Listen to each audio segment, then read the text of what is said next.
So before I can test the lightsaber I just built, I want to solve a quick issue with these buttons.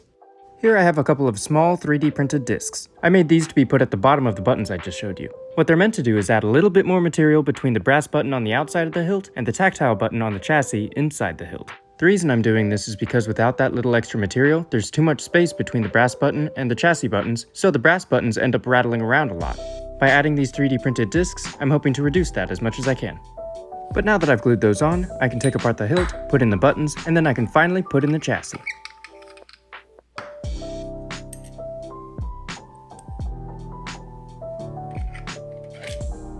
Now let's give the buttons a little test. And here's a cool look at the NeoPixel connector inside the hilt before we screw on the emitter.